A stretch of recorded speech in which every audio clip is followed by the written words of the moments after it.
Tonight, a group which for the past few years has spoken in its songs for much of the intelligent, unblinkered youth of this country, the Smiths. I would go out tonight, but I haven't got a stitch to wear. This man said it's gruesome that someone so handsome should care.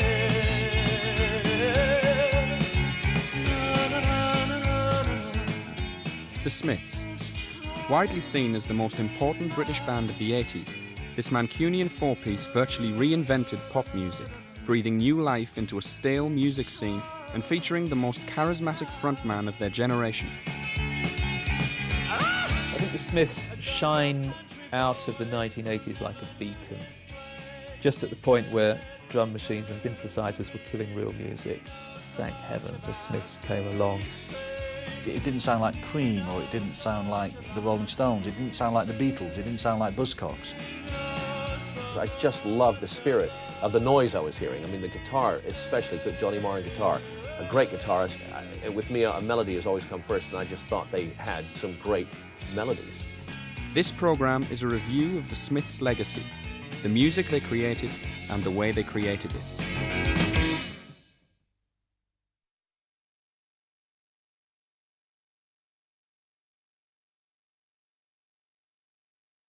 The Smiths formed in Manchester in 1983 after guitarist Johnny Marr famously visited the house of the reclusive Stephen Patrick Morrissey and asked whether he would like to form a songwriting partnership. Both shared a passionate love of music, particularly for the pop culture of the 1960s. It was an absolutely one of those kind of great mythical moments, I think. A moment that was meant to happen but could easily have not have. You know, Morrissey had so many personalities and so many stories to tell and so many ways of telling those stories that I sometimes feel if he did find himself with a musician who was fairly unimaginative and uninspiring, it wouldn't have given us musical clues as to how kind of vivid and multifaceted what it was he was doing actually was. While Marr had previously been a member of local group White Dice, Morrissey was expected by many to take on a more literary direction in life, having already published a biography of his celluloid hero, James Dean. He announced to me he decided he was going to become a pop star. And I looked at this kid and I almost had to stop myself laughing, because although I was in love with his genius and he could see it in his eyes, there was no way on God's earth this strange kid was ever going to be a pop star. I almost laughed in his face, but was very polite and said, "Oh, Stephen, very interesting, thank you very much." The union between the pair now complete, Morrissey and Marr decided to call themselves the Smiths, a title they chose due to its deliberately contrary nature. The name of the band was, I think, partly a reaction to the sort of glossy aspirationalism and glamour of early 80s pop music. I've grown to hate all bands now that are called The Something, because that seems nostalgic and petty and everybody wants to be the Kinks. So for me, The Smiths was the end of the bands for me. That was the end. The Smiths, it's over now. You know, the bands have finished. How did you get the name The Smiths? Morrissey, the singer, thought of the name The Smiths. I wanted to be called the Rolling Stones, but it was much too much of a mouthful, so The Smiths. Where are we going? We're all going mad. I thought we were going to Kew Gardens. It's a great example of how ultimately Morrissey's ahead of all of us, really. Whether he gets it right or wrong, you know, he's got a kind of whole artistic worldview that he's involved in, because he is an artist. And I think, you know, the Smiths was one of his greatest creations, just the name alone, because it was so disconcerting and ultimately so right. The songwriting duo then went on to acquire a drummer and bassist in the shape of Mike Joyce and Andy Rourke. The Smiths were now a fully formed four-piece. I saw Andy and Mike as very integral kind of members of the band. Well, all the best bands sound great on record, but they also look great in photos. And when you saw pictures of the Smiths, they looked like a group. They didn't look like, you know, two guys just in the background. You know, if you look at all the Smiths photos from around that time, although Morrissey obviously, you know, focuses, gets a lot of attention, you know, you do get that impression that there's a real gang. Also, you know, they were good players. So Mike was pretty quick getting his drums down, and Andy is a great bass player. great musician. You know, he is. He's a very good player. Beginning to establish their reputation over a series of live performances, the next logical step for the Smiths was to get a recording contract. One of the first people they spoke to was Factory Records' Tony Wilson. The Smiths. When you don't sign a band, everyone has a different version of why you didn't sign a band. There are Morrissey and Marr's version, which I can't even remember what theirs is, but it's a bunch of crap, because musicians are always full of crap. The truth about me is that I'd had the demo, I didn't listen to the demo, I'd seen the gig, I'd seen the fact they were a great band. But this was 1982. Factory had started in 1979 not promoting. And when you're the only person in the world not promoting, that's great promotion. And we were the hippest thing on God's earth. Come 1982, we'd gone into a cold period. It's my first ever experience of being cold. I've learnt now, you're cold for 2 years, you just keep on plodding on, and then you're hot again. And Factory was hot and cold, but that was my first cold period, and I personally wasn't willing to sacrifice Stephen on the altar of what I thought was a very poor record label at that time. I suppose it is easy sitting here now saying, why didn't you sign that band? But there's another 20 bands in town who probably look like they're going to get further than the Smiths. But, you know, saying that, I don't think the Smiths actually did struggle around for a long time. It was only about a year from when they started to when they got the deal. You know, it was very quick with the Smiths. The buzz on them was very fast. It was this ever-growing buzz which went on to secure the Smiths a deal with independent label Rough Trade. Factory, Mute, 4AD, then Creation, everybody, it dominated the 80s and was wonderful. But it wouldn't have happened if Morrissey hadn't have signed to Rough Trade. So the British independent scene was preserved by Morrissey signing with Johnny to Rough Trade. It was in May of 1983 that the Smiths released their debut single, a fresh-sounding and characteristic melody entitled Hand in Glove.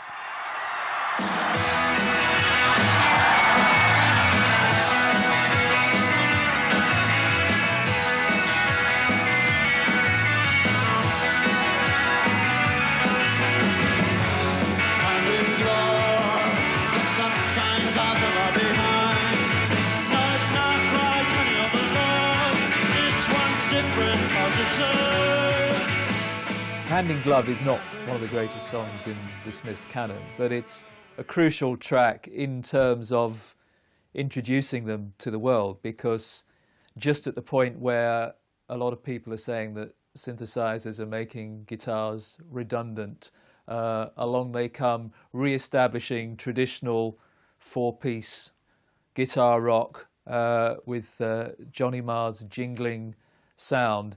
I mean, I don't think it's particularly well sung by Morrissey. I mean, he drones it, really, rather than sings it.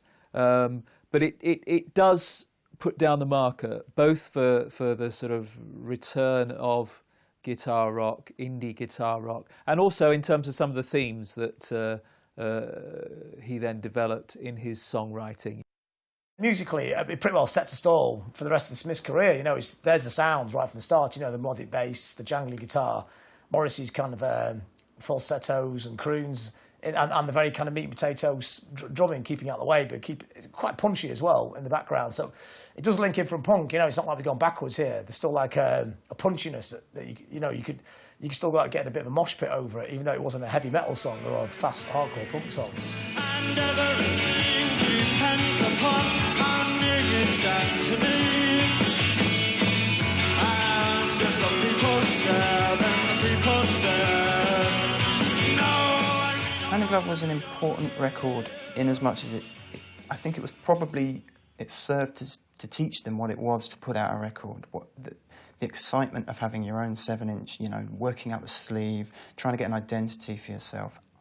I think it's great. I don't think it's a particularly high point of the Smiths' musical career, but it's got a sort of excitement that you can only really get from a first single from a band. It's vivid, it's vibrant, it's sort of got a fade in, which is completely bizarre. I think it's a great tune.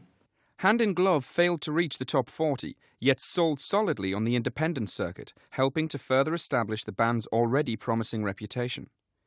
It was their follow-up single in October, however, that was to launch the Smiths' career in truly spectacular fashion.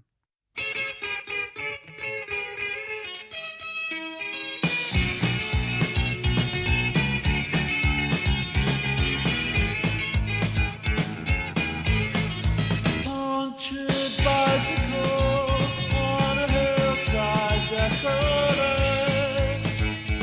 Will nature make a man of me, yeah? When in this charming car, this charming man.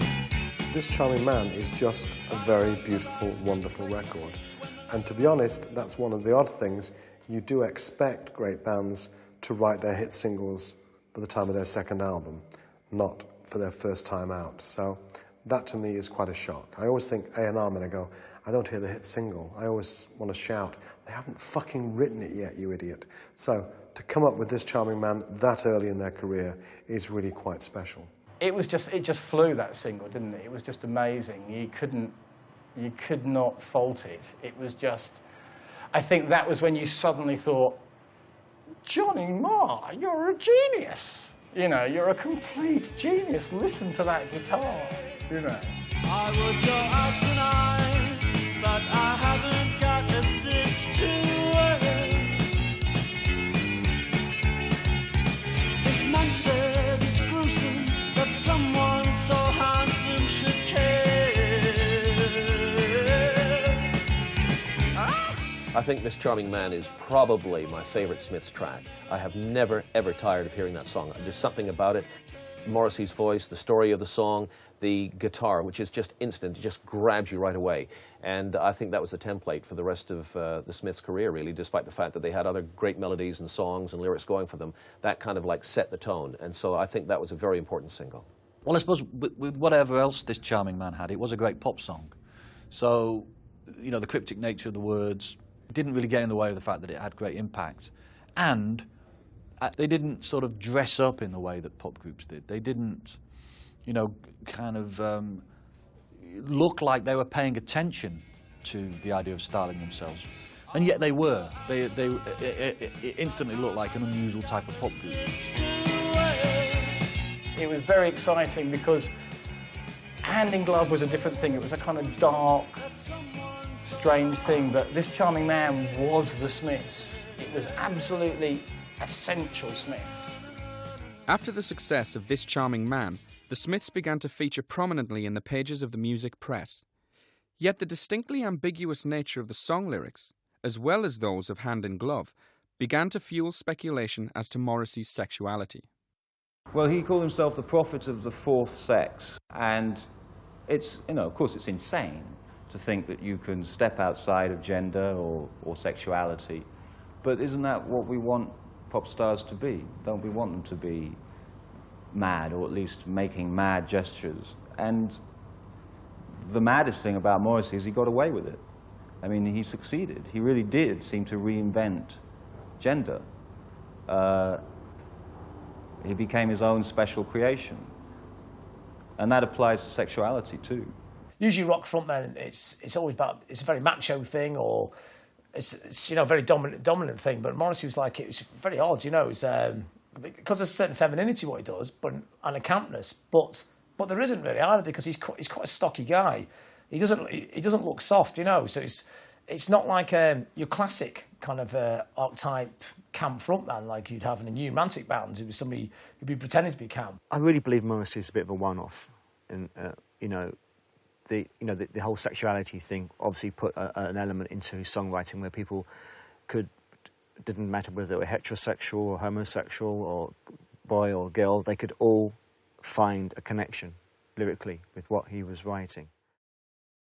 I wouldn't say that I sing from a staunchly male point of view. I think I have enough scope to really imagine how practically almost anybody would feel. And for me to sing in an exclusively male point of view is just very standard, really. Riding on the wave of this newfound attention, the Smiths' next single would be their most successful yet. What Difference Does It Make would reach number 12 in January 1984.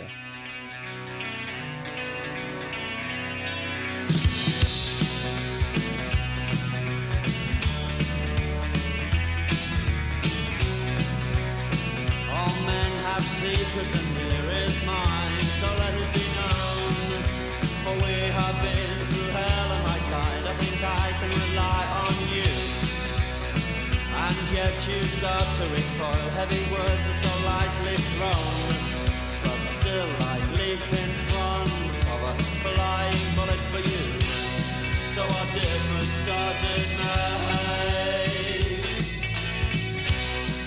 What difference does it make is one of my favourite Smith songs, certainly.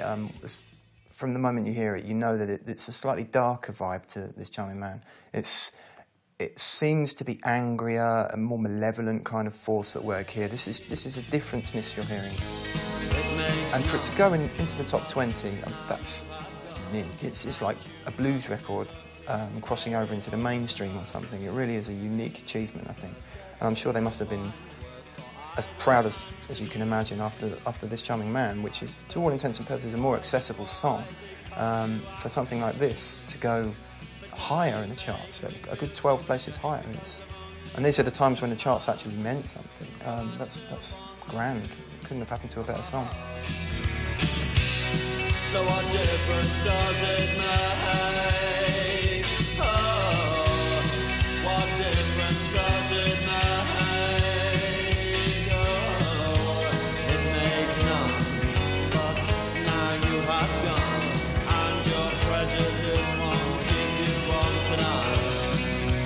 Oh, the devil will find work for idle hands to do.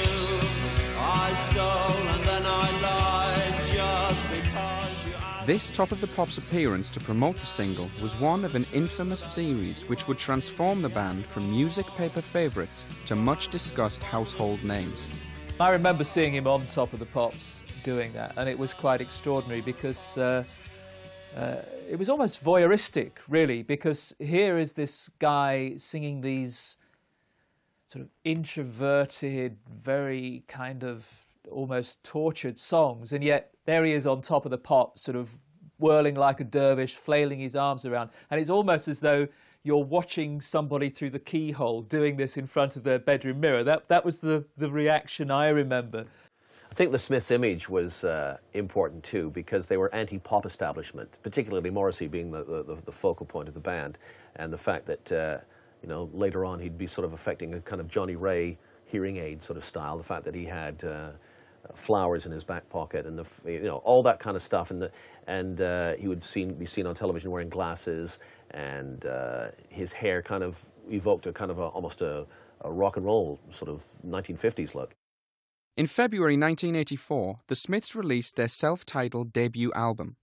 Having initially recorded with producer Troy Tate, these sessions unfortunately proved to be a failure, and the band then went on to re-record the album with John Porter, a producer they had first encountered during an early radio session. Jeff Travis contacted me and asked me if I would listen to the album that they were making, because he didn't think that it sounded as good as it should. Well, I think I asked him how much money he had left to finish the record, and which was not very much. I mean, a matter of a few £100 maybe. But I said that I thought that, from my point of view, it seemed that it would be more difficult to fix it than it would be to do it again.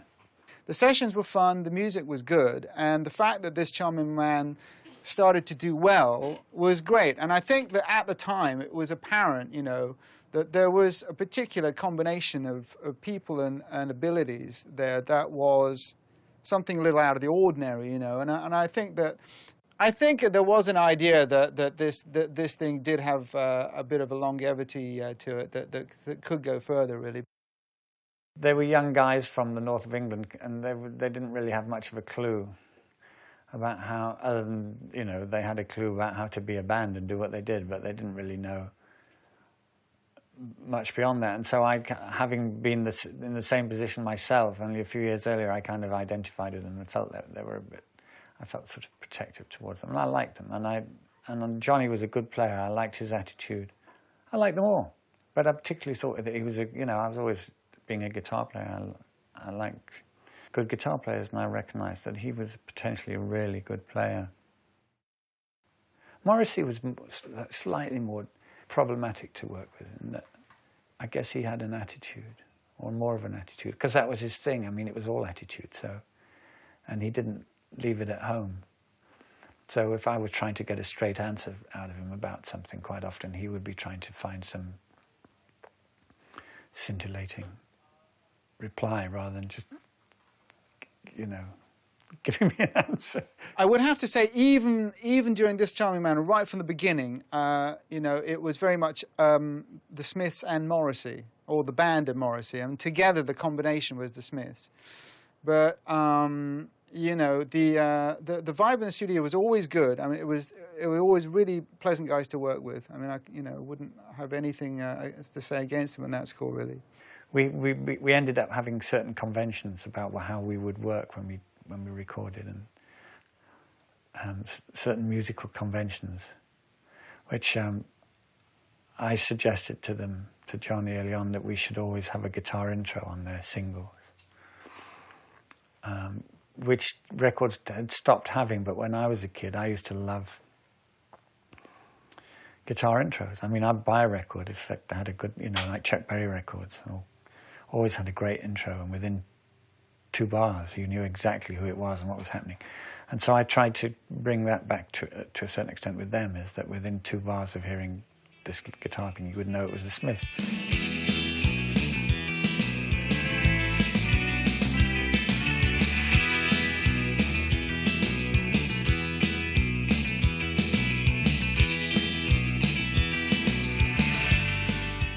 So the process seemed to me, as I recall, they would come in with a couple of riffs, we would make a song, we would track it a few times, and then I'd put it together, then Mike and Andy would probably go upstairs and watch TV or whatever, and Johnny and I would throw guitars at this thing for the rest of the day, and then I would make a copy of it at the end of the day and go drop it off through Morris's letterbox or whatever.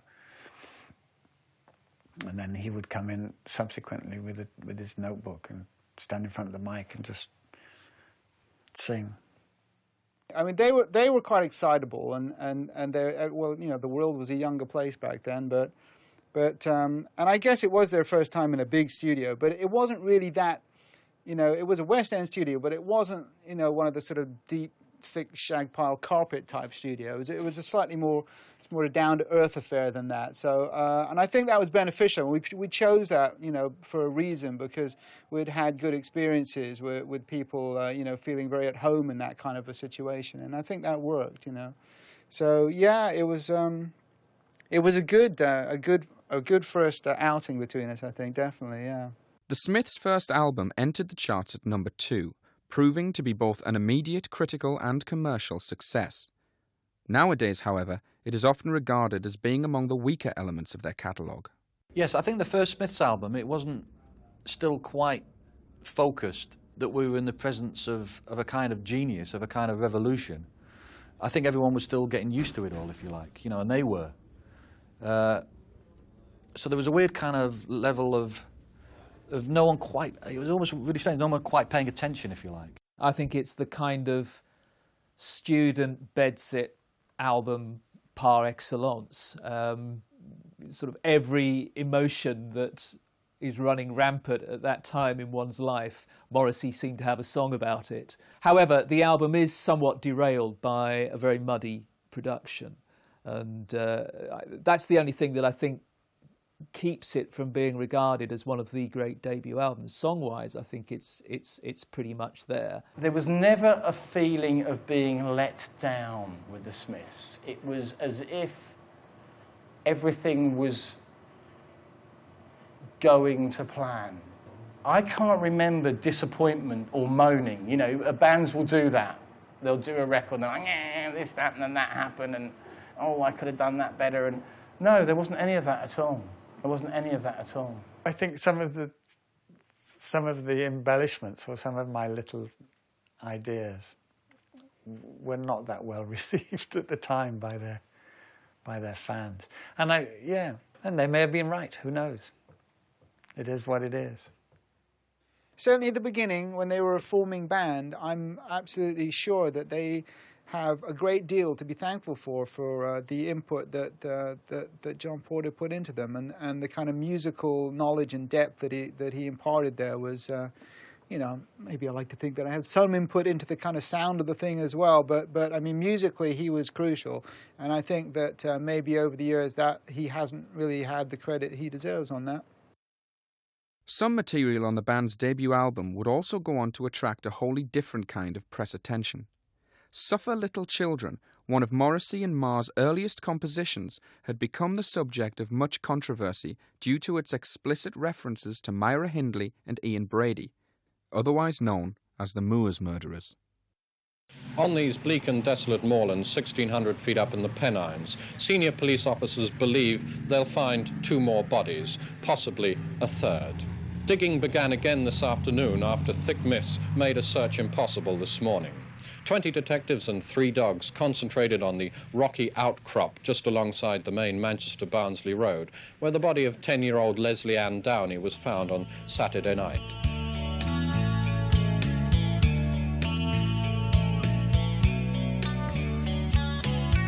The moor, take me to the moor, dig a shallow grave and I'll lay me down. Over the moor, take me to the moor, dig a shallow grave and I'll lay me down. I'm not sure he imagined that there was going to be this tabloid furore, which was totally hypocritical, because the song is actually a memorial to these children. I mean, it was a very bold thing for him to do, to name check the kids in the song, because obviously that was going to set various hairs running. But ultimately, of course, Anne West, who was the mother of Leslie Ann Downey, one of the murdered children, said that she found the song touching, and that diffused the tabloid row. Of course, she was very upset when the media stir happened, and it had to be explained to her what the song was about. And you know, it was good that the Smiths actually made sure that she found out what it's about. I think people thought they were trying to stir up trouble and controversy and do a Sex Pistols, but I don't think there was any intention of that at all. I think he's a very honest bloke, Morrissey. I think the songs he sings are coming from the heart, and that was something he really felt. And he's, you know, most people walk around at the time who were that age, there'd be a little bit of them send a shiver down their spine about Moore's murderers, and he made it, that shiver that went down the spine, he made it into a song and got castigated for it. And I think people weren't really listening to what he's singing about. Perhaps they could have wished for a slightly easier to swallow issue with which to make their debut in the press. But nonetheless, if you're getting coverage without releasing a record, or certainly without going in the charts, you can't complain, really. And that has been something which has kind of followed them through. Every album, there's at least 1 or 2 contentious tracks. The distinctive sleeve of the album was also something that would fuel debate. Having already established a visual style with their previous singles, the Smiths' unique brand of cover artwork and cultural reference points would continue right through their career. Putting the Joe D'Alessandro picture on the cover of the first album, Smith's first album, it's very difficult now, 20 years on, after billboards covered in naked men, to realize how shocking that image was at the time, and how brave it was as well. The album covers and the recycling, in a way, of his early infatuations and obsessions, for me, is the extension of the lonely kid in the bedroom taking it out to the world. So it was almost like every single sleeve that there ever was for a Smiths album, or indeed a Morrissey album, was originally on his bedroom wall. So it always surrounded him, gave him a kind of comfort as he went out into the world. Somehow, his bedroom was still with him, because every single picture that was used had almost been peeled off his bedroom. It first appeared there. It's very rare that a group actually gets control of its artwork to that extent, and also rare that a group gets control of its artwork and makes something that good out of it. If you never heard all the records, you've got the whole Smith story just from the artwork as well. Morrissey also had a fascination with the writing of playwright Sheila Delaney, in particular her work A Taste of Honey, which would resonate throughout his own material. He used kitchen sink images. Kitchen sink was a phrase devised in the early 60s in Britain for a species of black and white English realistic drama set in working class environments in the Northwest. They were called kitchen sink dramas.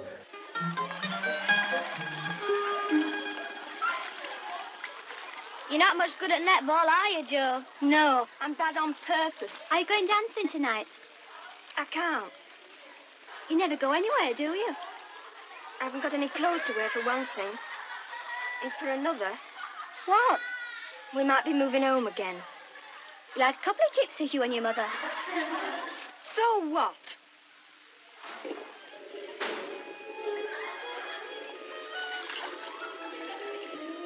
In the North, women run, well, perhaps not everything, but most things. I mean, it's a matriarchy. The world revolves around strong women, mothers. In the North, women often have to be more manly than the men, because the men fail to live up to the expectation. I mean to keep it that way. I warned you when you first came. No gentleman and pay regular. You owe me 2 months' rent, and if I don't have it by tomorrow, you're out. I don't want any more of your fancy men coming in here. And that's my last word. Oh, shut up. You'll get your rent.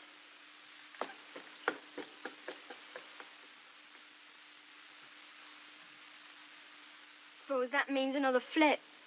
Oh, she's always glued to television at tea time. We could slip out that window. That idea of northern realism from the early 60s merged with a certain very hip, very transatlantic concept. If you think that Morrissey's original heroes, who we now hear about all the time, the New York Dolls, who've been over here sort of working for him at the Royal Festival Hall in London, if you're a kid from Stretford, your life has these two centres. It has the 60s working class north of England look, but with a bit of New York there somewhere, so it's entirely appropriate. I can't really seem to write from a point of view that's completely detached from the solid Manchester thing and all those old bonds and all those things that perhaps I never really liked. But it's just something like, it's like your kidneys, they're just there. In May of 1984, fresh from the success of their first album, the Smiths released Heaven Knows I'm Miserable Now. The recording of this single would mark their first time working with producer Stephen Street. At the time I was working at Island Studios as one of the in-house engineers, and I got a phone call from the manager saying, oh, there's this new band called the Smiths coming in, would you be interested in doing the session? And I literally kind of jumped out of the chair. Having seen them play on Top of the Pops for This Charming Man, I was absolutely smitten by them. I thought they were fantastic, so I just jumped at the chance and said, yes, obviously, I'd love to do the session. They came in with John Porter, and we recorded the single Heaven Knows I'm Miserable Now. I was happy in the haze of a drunken hour, but heaven knows I'm miserable now. I was looking for a job and then I found a job, and heaven knows I'm miserable now in my life. Why do I give valuable time to people who don't care if I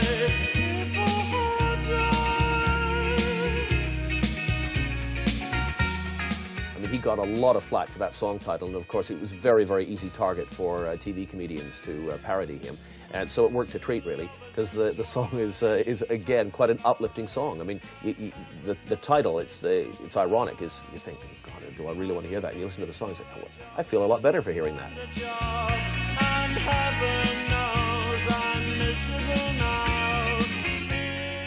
The single would be their biggest hit to date. However, for a band so widely credited with producing instantly accessible pop melodies, this would be only one of 2 times that the Smiths managed to chart inside the top 10.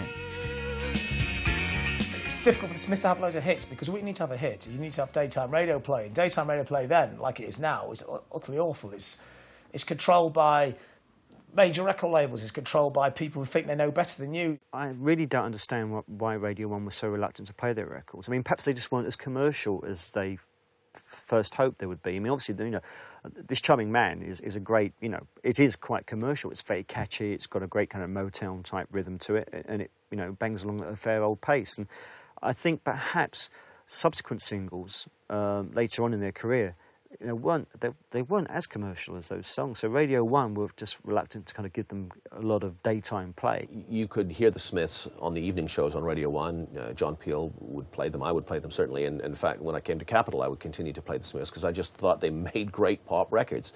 I would say they are among the supreme masters of the 3-minute pop single. And I think that's a view that's widely shared. And yet, perhaps it's because they were also the ultimate indie band, and so there's you know, something that's a little bit, you know, the single is a despised form. But Marr and Morrissey certainly didn't despise it and were frustrated by the lack of single success. The Smiths would release their next single in August. William, It Was Really Nothing was a typically breezy and competent pop record, but it was the B-side which captured the most attention, a 6-minute wall of sound unlike anything the band had produced before.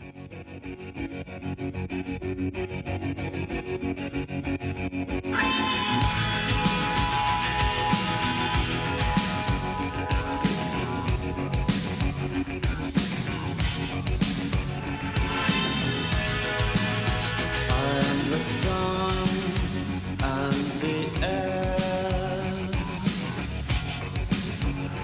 of a shyness that is criminally vulgar. I am son and heir of nothing in particular. How Soon Is Now is the first great Smiths masterpiece. I mean, what you've got there is a combination of Morrissey at his lyrical best and bleakest, you know, this sort of suicidal theme, wanting to die. But it's perhaps the first great coming together of Marr and Morrissey, because it's really Johnny Marr who drives that track and gives it this. It's like a sort of Bo Diddley beat coming out of the Stones, who of course had stolen it from Bo Diddley. And I think it's the juxtaposition of this crunching rock riff and Morrissey's bleak lyrics, and you know, that combination is seen in excelsis on that track. I mean, they've written really good songs before, but it's their first kind of rock classic, and I don't think the Smiths were a band that were meant to be writing rock classics, but they sounded great in that kind of format. So it's. And it's weird, it was only a B-side at first as well, like just dusted off as a B-side. That's when you know a band is strong, when the B-sides are as good as the A-sides.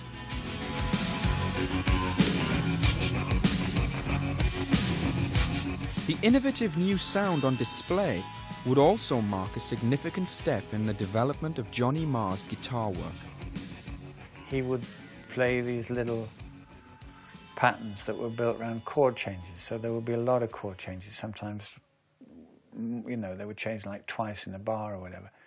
He would be playing something, and I would be putting my finger on the neck and say, now add this note, now add this note, or take that one off, and then grabbing his fingers, and he'd carry on and say, oh yeah.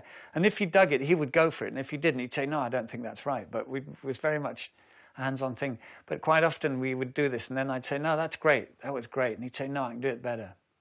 And I'd say, are you sure? And he'd say, yeah, I'll do it better. It's like, okay. And he quite often, or always, if he said he could do it better, he could do it better, and he would do it better.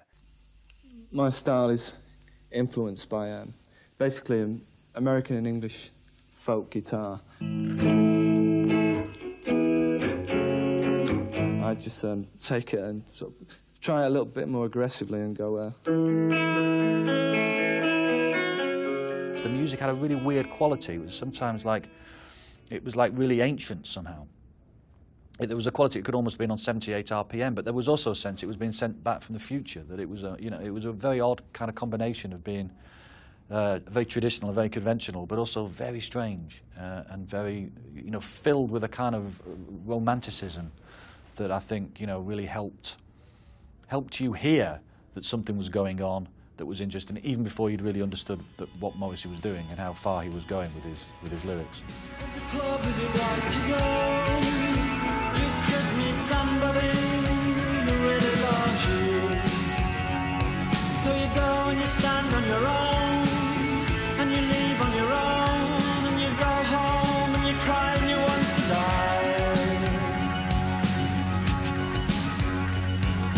I wanted to do something that I thought might be successful in America. And I wanted to expand their musical horizons from these 2.5-minute rush through a bunch of chords, and that was the first time, and I thought it succeeded, and they fired me after that.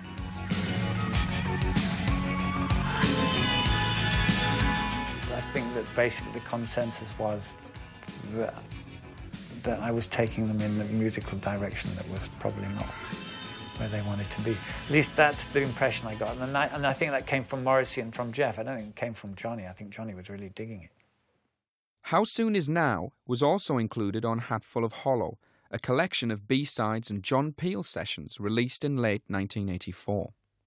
Hatful of Hollow, I think for many people, was the album that they wanted the Smiths to be. They'd heard these session tracks, they'd probably seen them, certainly for the Manchester audience, had been to see them and heard these songs, which didn't make it to the first album, or certainly not in the form that they were hearing them. So a lot of fans took Hatful to be the debut proper. It's a fresh-sounding record. It's a big, expansive record. There's a lot of stuff on there, and there isn't really the conceit of any of the tracks having to be linked to one another. They are just there because they were recorded in X amount of time. It's just great, really invigorating listen. The Smiths were soon to begin work on their second album. However, being unhappy with John Porter's work on their debut, they decided to produce the new material themselves with the help of Stephen Street as engineer. The thing that first struck me about the Smiths was the metre of the voice and everything. It was completely different to anything else that's out there. I was completely entranced by the sound of his voice and also by the performance, as I say, on top of the pops. It was just wonderful.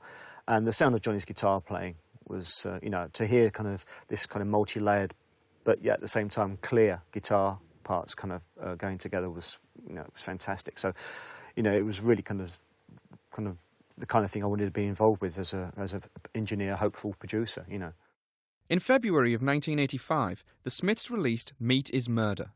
Entering the album charts straight at number 1, it is seen by many as the moment that the band began to fully realise their potential. Once they got to a second album, and then you realised that it wasn't a fluke, it wasn't a one-off, it wasn't a novelty. There was something about them that with the flowers and with the name, it could have been a novelty, could have been, this interesting musician, Johnny Marr, had managed to sort of, drag the Manchester nutcase up, this weak, fragile, peculiar, eccentric, and give him a moment in the sunshine. But by the second album, you realise that you're in the presence of kind of greatness. It was undeniable by then. And you realise that, there were vast areas of Morrissey's sort of personality that were now coming out that were, unbelievably fascinating.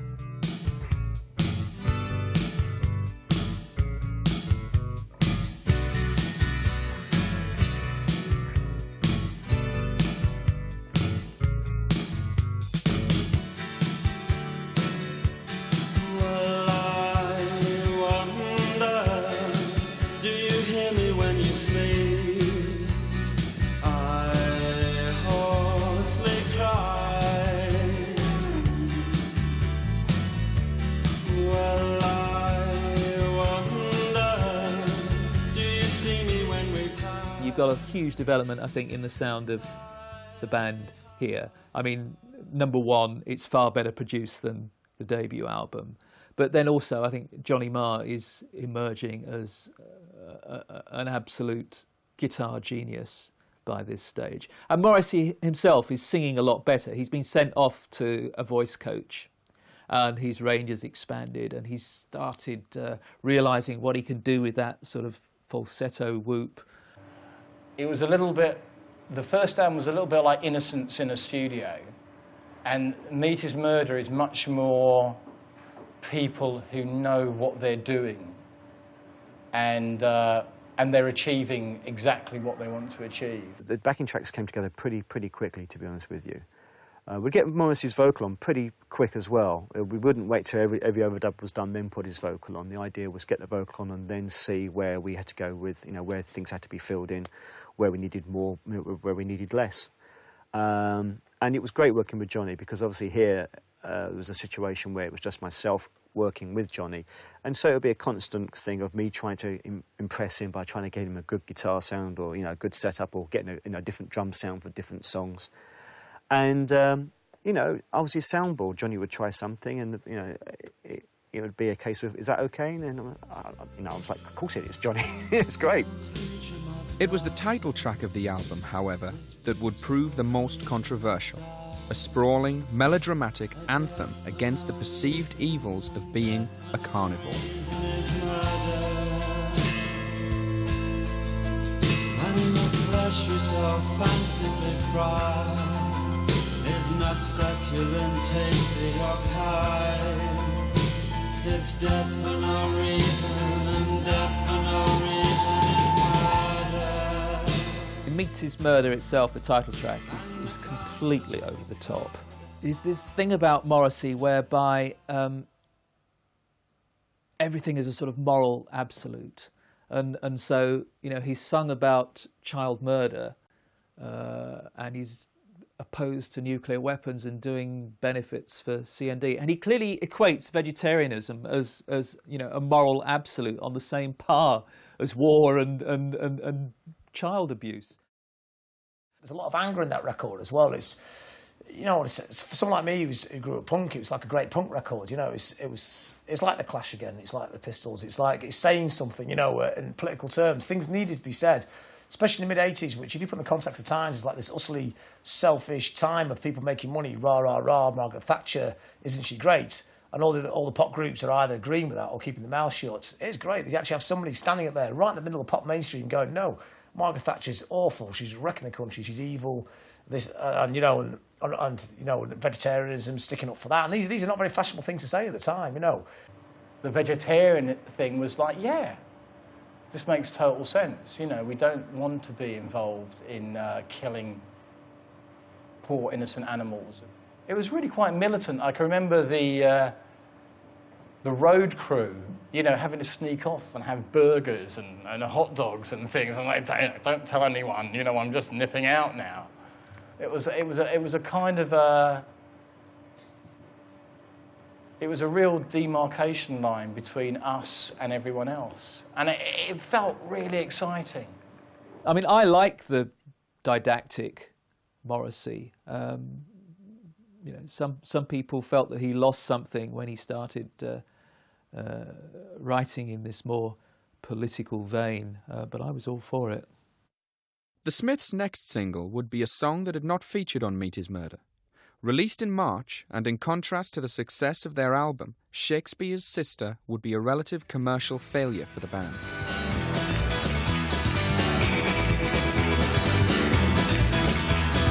Young bones grown and the rocks below say, throw your skinny body down, son.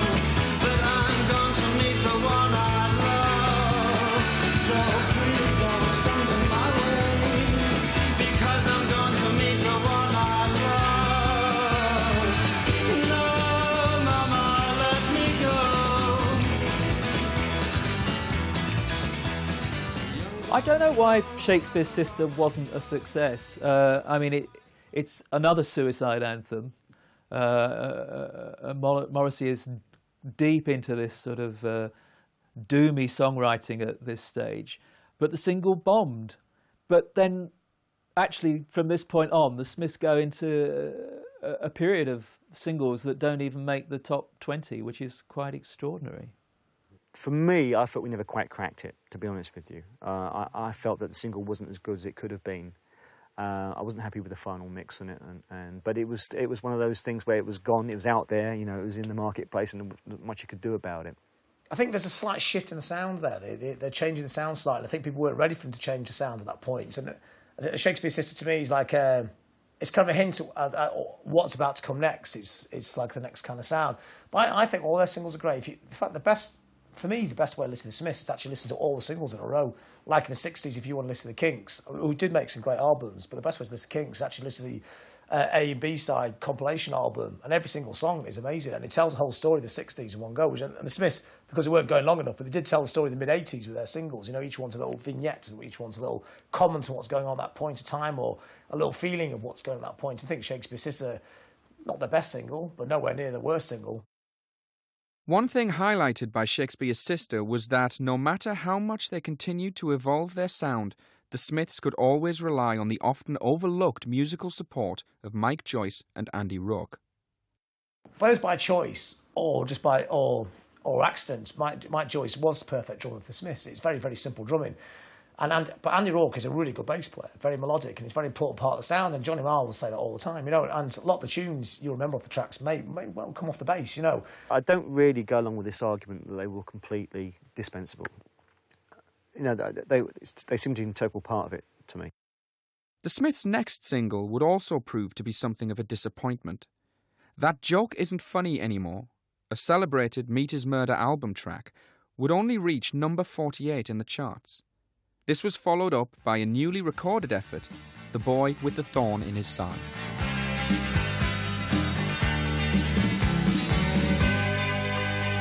The boy with a thorn in his side, behind the hatred there lies a murderous desire for love.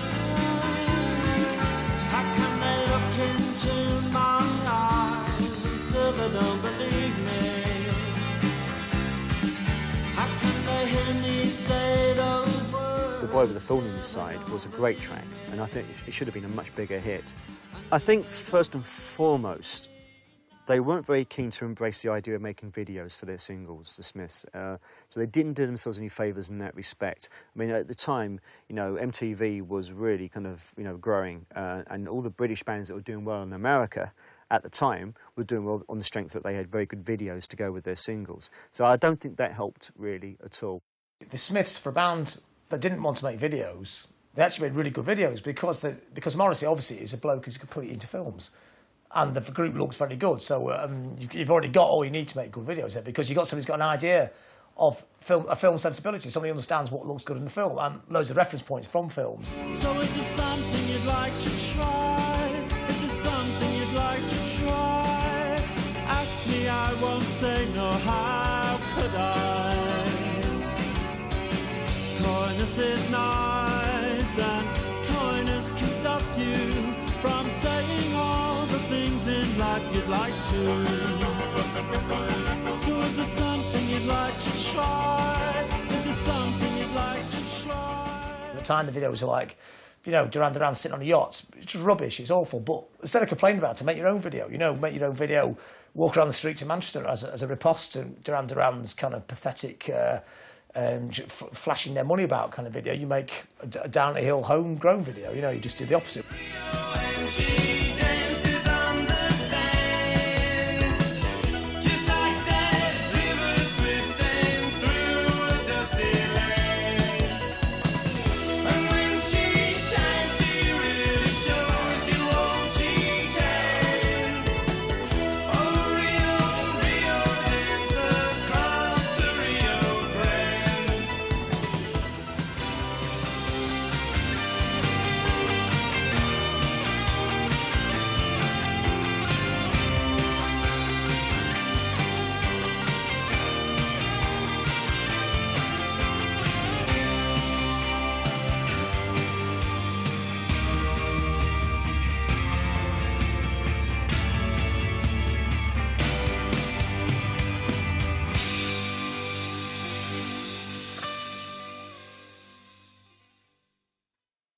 In October 1985, the Smiths entered the studio to begin work on their third album.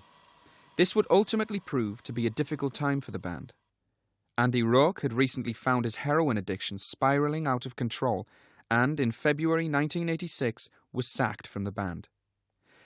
He was reinstated a couple of months later, during which time the Smiths had acquired a second guitarist, former Aztec camera member Craig Gannon.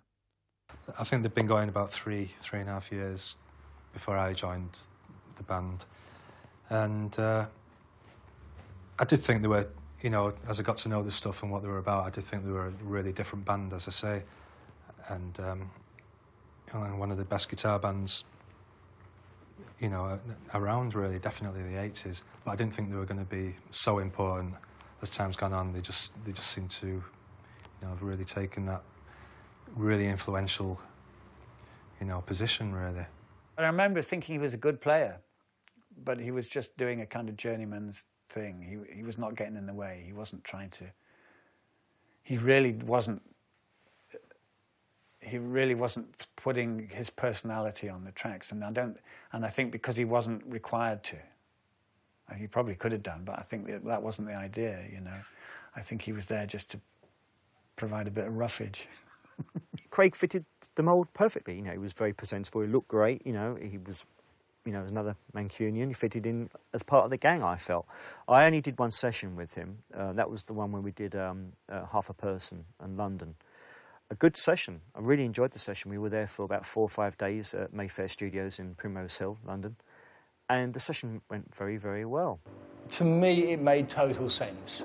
It was Johnny was playing 4 or 5 different parts on the albums and could not replicate what was going on stage anymore. I mean, it just seemed Johnny was, you know, like really in control of everything.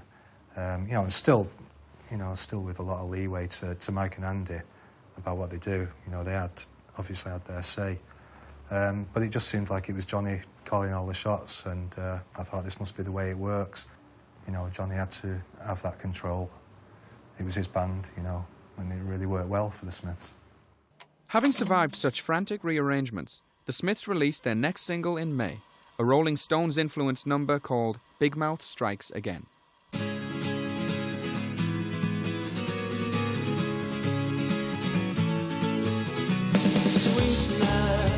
Sweetness, I was only joking when I said I'd like to mash. Well, they put out Joke Isn't Funny Anymore, which had been a sort of attack on his critics.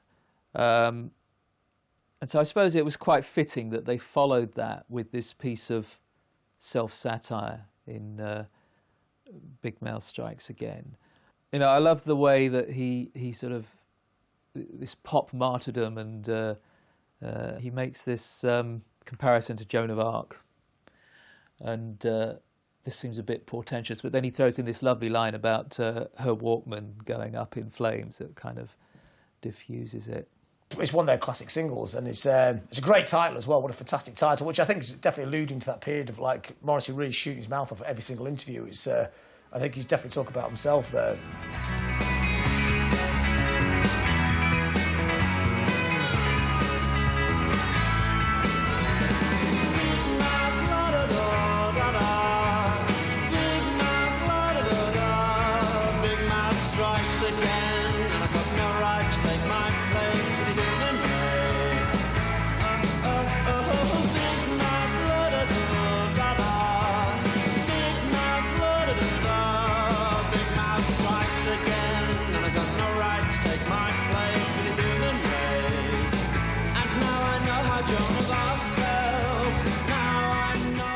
His interviews didn't need editing. I mean, the job description of pop journalists is to make dull people sound interesting, basically.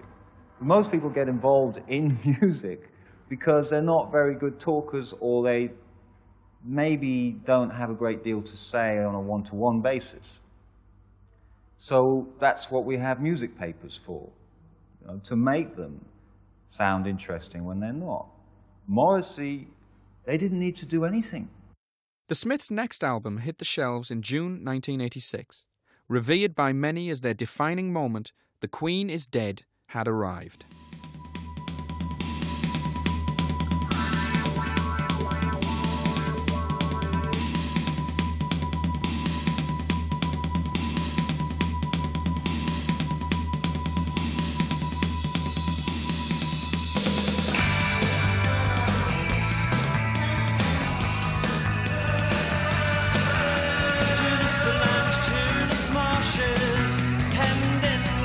Between arches, her very lowness with her head in a sling. I'm truly sorry, but it sounds like a wonderful thing. The Queen is Dead felt like a real leap to me. It's a very interesting combo, isn't it? It's kind of got these deadly serious kind of, and slightly perhaps rockier tunes, coupled with these kind of like little pop delicacies. The Queen is Dead is the album where it all comes together. I mean, just astonishing set of songs. Johnny Marr, who I think is still only 21 years old, which is quite extraordinary, coming up with these incredible melodies. And one of the interesting things that's always struck me about the Smiths is Morrissey once said that the melancholy in his lyrics was very often inspired by the sadness of Johnny Marr's tunes, because more often than not, the melody came first, and then Morrissey added the words. And I think that's what happens on The Queen is Dead. The two come together. The music and the lyrics are kind of speaking with one voice, really. For The Queen is Dead, basically the recordings happened over over a period of time, cut up between their touring and so on. They were very busy doing touring appearances and so on. So it'd be a few weeks here and a few weeks there. Again, the band were very tight, very together, because they had been doing so much playing. And there was a distinct, again, impression of wanting to try and sonically widen the whole thing. Oh, has the world changed, the river changed? Oh, has the world changed, the river changed? Some 9-year-old chap who peddled drugs, I swear to God, I swear, I never even knew what drugs were.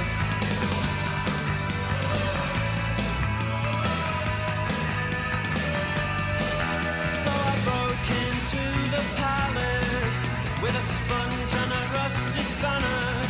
She said, I know you and you cannot sing. I said, that's nothing, you should hear me play piano. It quite possibly was. It was certainly the greatest British rock album of the 1980s, which in my book isn't actually saying a lot, because I don't think the competition was that strong.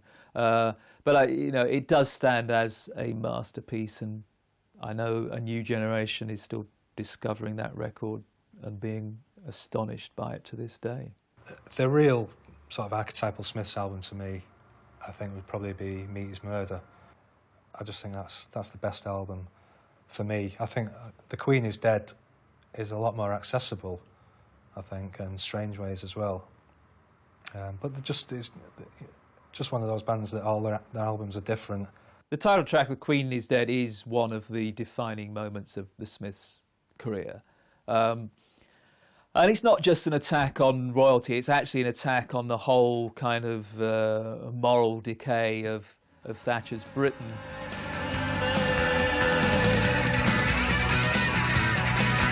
As the pub who saps your body and the church who'll snatch your money. The Queen is dead, boys, and it's so lonely on a limb. As the pub that breaks your body and the church, all they want is your money. The Queen is dead, boys, and it's so lonely on a limb. It's picking off targets all the way through. It's picking off really good targets. The title itself is great as well. I mean, it was great that somebody actually stood up and said the royal family, how awful the royal family is, what an utterly pointless thing it is. I mean, it's not even like the royal family are actually interesting or good to look at, isn't it? It's just like this really ugly German family that gets paid millions of pounds to open supermarkets. The original plan was to title the album Margaret on Guillotine. He'd started writing the song, but the song wasn't finished in time. And so it subsequently turned up on a solo album. But yeah, I mean, had they finished the song, we never would have had The Queen is Dead. It would have had a different title. To promote The Queen is Dead, the Smiths embarked on a grueling tour of the United States. Despite their best efforts, however, they would never quite manage to break the American market. That American tour was the massive tour. It was the huge, huge tour where we were just about to become gigantic. It was, you really felt, it felt peculiar because you thought that, you know, we'd already climbed so many mountains, were we going to climb any more? And there we were, just surging. The reaction to the Smiths was, yeah, it was pretty intense from the American crowd. By this time anyway, I knew what the Smiths crowd were like because I'd done a few gigs in Britain with the Smiths, a couple of TV shows, and I thought, you know, the Smiths are so, you know, real hero worshipped, really. You know, and you see that with other bands a little bit, but not to the extent of the Smiths. This American tour would reinforce something that British fans had been aware of right from the beginning, that the Smiths were a truly phenomenal live experience. It was very much meant to be a live experience, and the first thing that impressed me wasn't a Smiths record, it was seeing them, four of them live on stage in this basement in Manchester. So no, they were a great live band, and again, that was my shock, because When Stephen told me he was going to be a pop star, I thought, not in a million light years. And yet that very first day, he could move with a mic. I mean, how this fragile, intellectual, strange kid could be so at ease moving with his microphone, God knows. Morrissey could do that thing of reaching out to people, reaching out and connecting with people, and then you have this incredibly brilliant band giving him a platform to be Morrissey. It was very exciting. Returning to England and signing with EMI, the Smiths' next single, released in August, was a glam rock-tinged call to arms named Panic.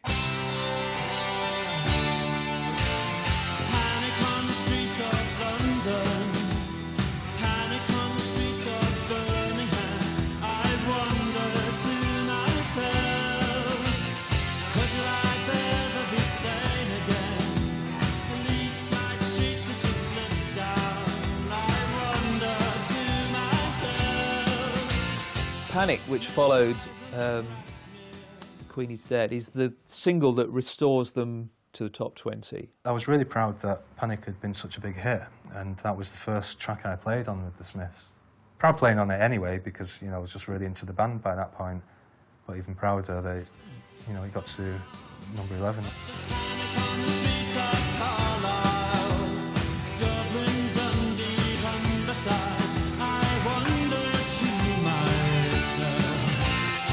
Panic is an interesting track. Apparently the roots of the song lie in the fact that Morrissey was listening to Daytime Radio 1. It's a classic story. You have a news report on the Chernobyl disaster. Marr and Morrissey are both listening to that. It's Radio 1, prime time.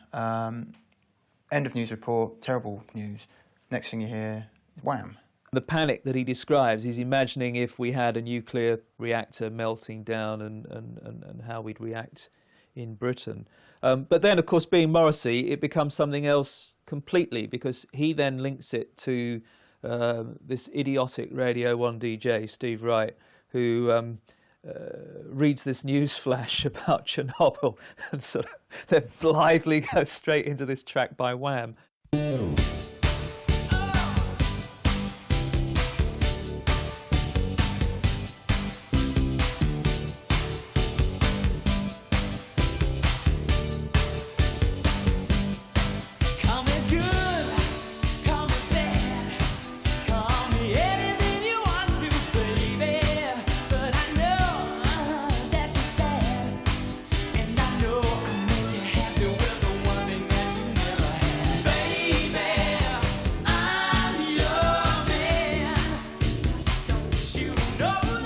So from starting out about a nuclear reactor melting down, it ends up with Morrissey going to melt down about the state of British radio and wanting to burn down the disco and shoot the DJ.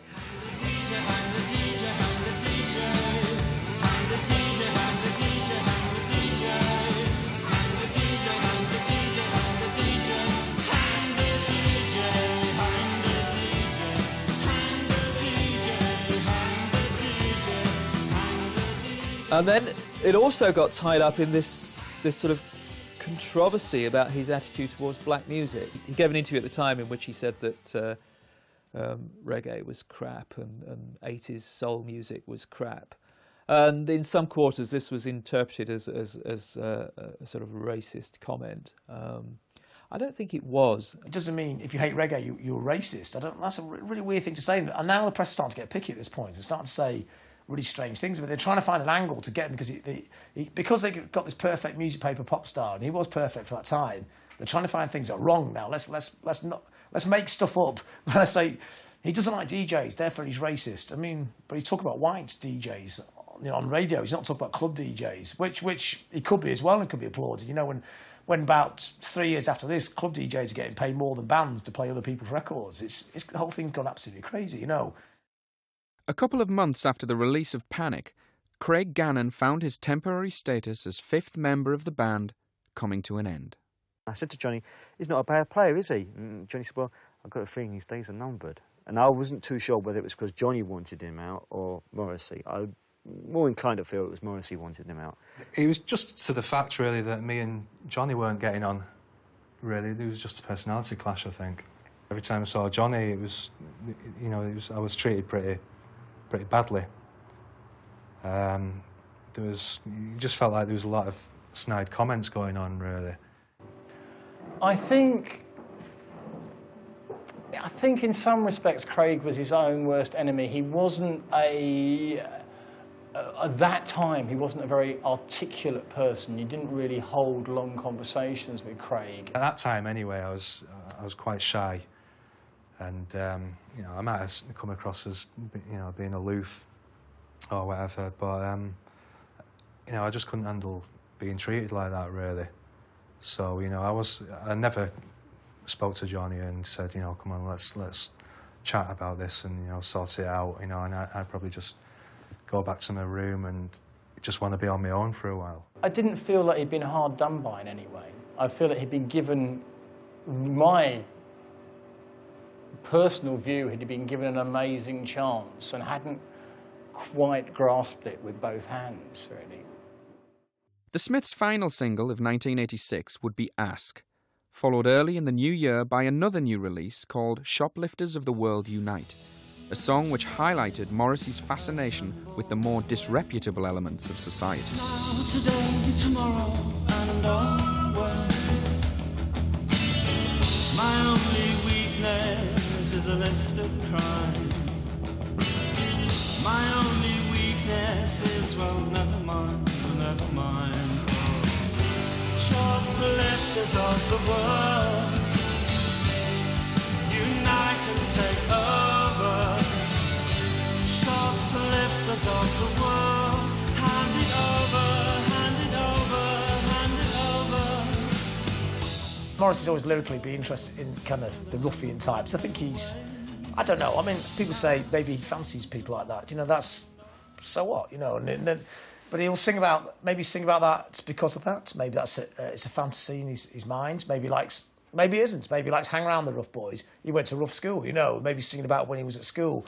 Maybe he's fascinated by that because it's something he never was, you know, because he was more, kind of more feminine guy, more of a book reader, really. He was a quiet, shy, book reading type. Shoplifters of the world, hand it over, hand it over, hand it over. Maybe he liked to be, he fancied being the leader of the gang of the rough guys. I think in the same way it's like Bowie, you know, Bowie as well would always like to be down in the rough. That's why Bowie always bigged to Iggy Pop or Mock the Hoople, bands who were genuinely a bit more crazy and gave you some, you know, bit more wilder, but he was more of a camper Englishman. He still had part of him which identified with this, but he couldn't do it himself. But he's fascinated by it, and I think that's what Morrissey was. I think with Shoplifters, people expected the Smiths, or had an idea of what they expected the Smiths to be. So the Smiths weren't stupid, they were probably aware of this. So I think what comes across is that Morrissey is taking more of a dominant role in things. The vocals seem higher, there are more vocals. There's gaps where it's only Morrissey, the band that... I mean, it's a stop-starty kind of song, don't get me wrong, but Morrissey is all over it like a rash. There is Morrissey stamped all over the record. To me, it sounds like the first Morrissey solo record, and I don't mean it sounds like Suede Head. I mean, it sounds as if that were the beginning of Morrissey saying, right, now, if I'm a bit clever about this, I can make the Smiths more my band than Marr's. Classic power struggle thing. Not to say it's a badly written song, but I think possibly Morrissey was throwing his weight around, or Morrissey was just subconsciously getting people to allow there to be more moths in the record. Despite the top 10 success of their next single, Sheila Take a Bow, all was not well within the band. In May of 1987, a disastrous final session with producer Grant Showbiz saw Johnny Marr announcing his intention to leave the Smiths. It was weird for me because it was a dream come true. You know, I'd finally got them down to my recording studio. I had control over what it was going to sound like, and it was kind of horrible. And I was sort of sitting there thinking, what am I doing that's wrong? I just thought, it's just a little tiff, you know. Within a few weeks, they were kind of sorted it out, and then they would have got back together again. And I really, really, you know, didn't believe it was a permanent split. It was a silly little thing which, had there been a manager that had the faith of the entire band in him, or her would have been resolved very, very easily by everyone just taking a break. By August of 1987, however, a press release had been issued, and Marr had reportedly confirmed everything with the New Musical Express. To all intents and purposes, the Smiths were no more. Well, I think it was a shame how the whole thing stopped with them, because I think that they had quite a lot to offer, and I don't really think that they ever fully realised their potential. But then I guess that happens with a lot of bands, you know. But I always felt that we were on the edge of something really good, and we never quite nailed it.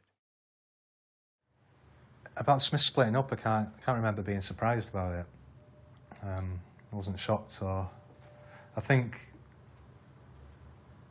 as far as I knew, really, that maybe Morrissey and Johnny were maybe drifting apart, because I heard a couple of stories about things that had happened in the studio.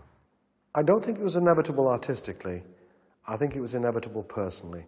I think Stephen's very difficult, and I think John put up with it for a very long time. I think the other two would have gone with it for as long as they needed to, but I think Johnny Marr didn't need to, and I would presume that Johnny Marr in the end, and you know, the word in Manchester was that not just Johnny, but Angie had just had fucking enough. When Johnny first left, the idea was, as far as Morrissey was concerned, was to keep going. I think he thought he could keep going at least for a while until Johnny came to his senses, perhaps, and rejoined the band. We tried this session with a guy called Ivor Perry, who was a guitar player from a band called Easterhouse at the time. But it was a nightmare. It didn't really work at all. I certainly didn't get on very well with the guy. Mike and Andy didn't really kind of click with him. It was obvious it wasn't going to work. Despite the split, there still remained a good amount of material yet to be heard by the fans. One of these songs was the next single, Girlfriend in a Coma. Girlfriend in a coma, I know, it's serious. Girlfriend in a coma, I know, it's really serious. There were times when I could have murdered her, but you know I would hate anything to happen to her. Girlfriend in a Coma is another extraordinary subject for a 3-minute pop song. It's based on the story of this American girl who'd been kept alive on a life support system, and then it had all been fought out through the American courts in the way that only America can. And Morrissey had always been fascinated by these kind of stories. You know, I mean, he loved all of those old songs by the Shangri-Las, Leader of the Pack and Terry's Twinkle, which were all about teenage death. But those songs were just narrative songs. What he does on this song is, you know, he opens up the whole kind of moral dilemma and the ethics of the issue, and then he puts himself into this scenario. Do you really think she'll pull through?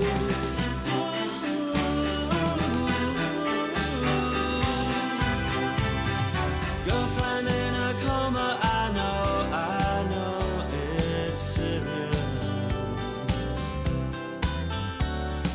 My baby, goodbye. You can't fault it throughout. It's a great song. Whether or not it was a smart choice as a single, I don't know. I don't know if it was particularly significant. But any record like that gets into the charts is all right by me, to be honest, because that's subversion. Do you really think she'll pull through? Do you really think she'll pull through?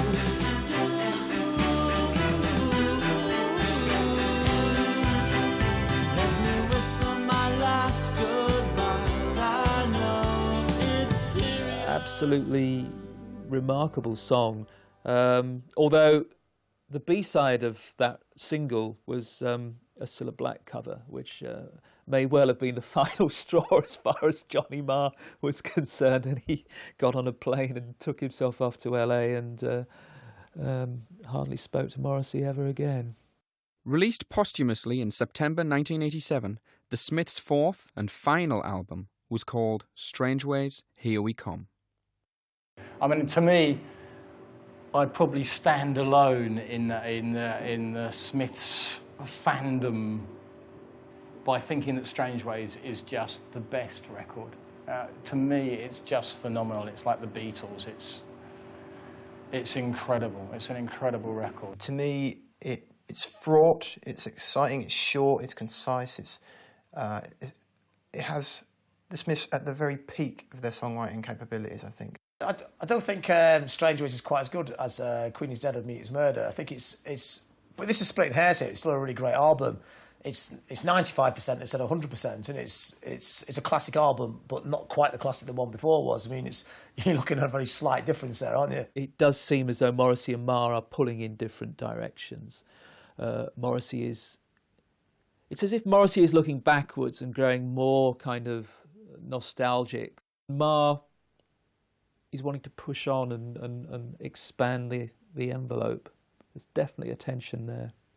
Strange Ways has got this thing where there is the dreaded synthetic sounds are beginning to arrive. You know, there's strings that are on the synths and things like that. And yet it made total sense. It didn't seem to me to spoil anything at all.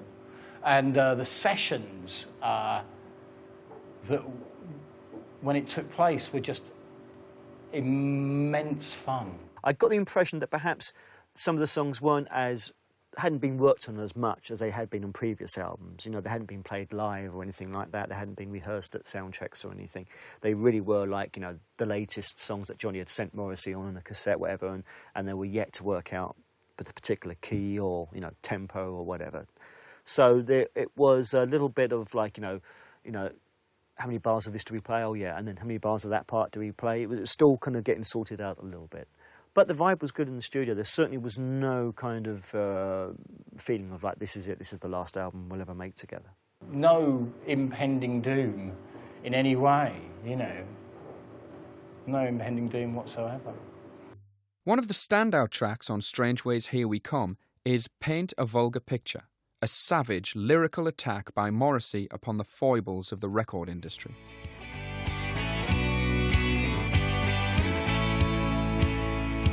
At the record company meeting, on their hands a dead star, and oh, the plans they breathe, and oh, I'm always uneasy when artists start singing about the industry or about what it's like being a pop star. It's just dull. I mean, it's not very interesting to ordinary people. When you're in a band, you are walking on thin ice all the time. It can all be over tomorrow, you know. So the record label may care about you a little bit and then drop you the week after. I think I had to feel some kind of commitment come from the label. So you expect a lot, you know, from them, and he didn't get it. Now, if he doesn't get it, he's a bloke who gets very upset. And when he gets very upset, he writes some very good songs, actually. Pop stars should avoid whinging about how terrible the music business is and how hard it is being a celebrity and having to cope with all this fame and success. And to me, that's one of the signs on the Strange Ways album that perhaps the Smiths had run their natural course.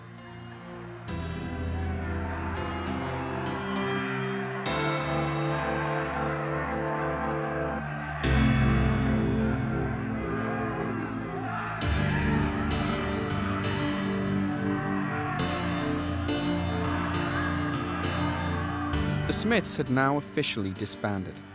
There would be no more new recordings. There was, however, one last single scheduled for release, and in December 1987, it arrived. Last night I dreamt that somebody loved me.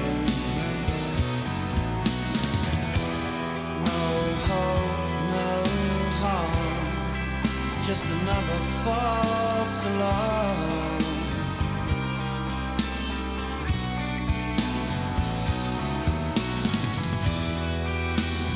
Last night I felt real arms around. I think Last Night I Dreamt Somebody Loved Me is the track where it's most obvious that they are pulling in different directions. Morrissey sounds almost sort of dispirited. Marr wants to kind of create this sort of epic guitar adventure. He's getting into strings, you know. He's clearly thinking, how far can we take this? And he's feeling frustrated by what he sees as Morrissey sort of wallowing in some sort of backward-looking nostalgia, and I think that's very evident on that track. I think Last Night was an apt swan song, but then I think you could put any Smith song as a swan song, and it would be suitable, because the nature of the lyrics is kind of finality, the conclusions being drawn, people being slightly unsatisfied with their life, all things that you could easily tie in with the breakup of a band. I think the fact that their music is timeless for me, and for a new generation of young listeners, is the fact that it was so very well produced. I mean, the songs just sound terrific. I keep harping back to the guitar, but I mean, I like guitar bands, and Johnny Marr was excelled. I think he was a great songwriter, great tunesmith, along with Morrissey, who's relevant now and is still packing stadiums around the world, and people love his solo stuff, and people will always love the Smiths. To people who don't care if I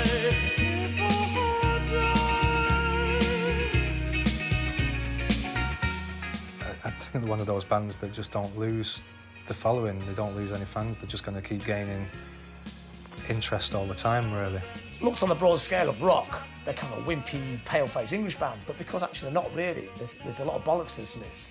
You know, they stand for something. They don't budge what they stand for. And they sing about things that people feel, but mostly in rock are too scared to actually admit. in my life, oh, why do I give valuable time to people who don't care if